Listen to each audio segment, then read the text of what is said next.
Welcome to ఆర్ఫీ TV news. ఈ నెల 21వ తేదీన ప్రధాని మోదీ ఆధ్వర్యంలో విశాఖలో అంతర్జాతీయ యోగా దినోత్సవం నిర్వహిస్తున్నాము. అక్కడ ఒకే రోజు 5 లక్షల మంది యోగా చేసేలా ఏర్పాట్లు చేస్తున్నాం. రాష్ట్ర వ్యాప్తంగా 2 కోట్ల మంది లక్ష్య కేంద్రాల్లో యోగా సాధన చేసి గిన్నిస్ వరల్డ్ రికార్డు సృష్టించాలని లక్ష్యంగా పెట్టుకున్నామన్నారు.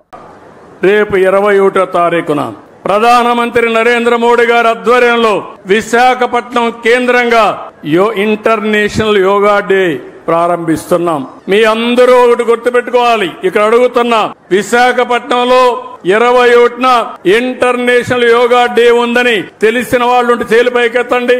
తెలిసిన వాళ్ళు ఓకే చేల్దించు, తెలియని వాళ్ళుంటే చెప్పండి. ఎవరో లేరు అంటున్నారు. ఓకే, ఎంతమంది యోగా ప్రాక్టీస్ చేస్తున్నారో చెప్పండి. చాలా తక్కువ. అవసరం లేదనుకున్న వాళ్ళు చేలు పైకెత్తండి. యోగా నాకు అవసరం లేదనే వాళ్ళు ఎవరో లేరు. కానీ కొంతమంది చేయడం లేదు. కొన్ని లక్ష్యాలను పెట్టుకున్నాం. రాష్ట్రం మొత్తం ఆ రోజున 1 లక్ష కేంద్రాల్లో యోగా ప్రాక్టీస్ చేసి గిన్నిస్ రికార్డ్ బ్రేక్ చేయాలని ఒక లక్ష్యాన్ని పెట్టుకున్నాం. విశాఖపట్నం కేంద్రంగా ఒకే సైట్ లో 5 లక్షల మంది యోగా చేయాలని అక్కడ నేనుంటా, మిత్రుడు పవన్ కళ్యాణ్ గారు ఉంటారు, ప్రధానమంత్రి నరేంద్ర మోడీ గారు ఉంటారు. ఇంకో పక్కన 2 కోట్ల మంది 1 లక్ష ప్లేసెస్ లో యోగా ప్రాక్టీస్ చేయబోతున్నారు. ఇది ప్రపంచ రికార్డు.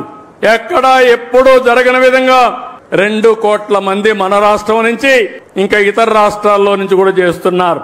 ఇది కాకుండా ఇంకొక పక్కన మీరు ఆలోచిస్తే మొత్తం దగ్గర 25 లక్షల మంది యోగా సర్టిఫికెట్స్ తీసుకుంటున్నారు. కనీసం 3 రోజులు ప్రాక్టీస్ చేసి యోగా సర్టిఫికెట్ ఇస్తారు.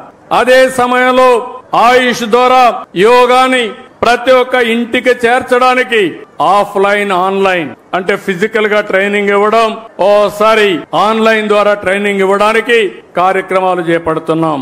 యోగా అనేది మన జీవితంలో భాగం కావాలి. యోగా ద్వారా మీ ఆరోగ్యాన్ని పెంచుకునే పరిస్థితి వస్తుంది.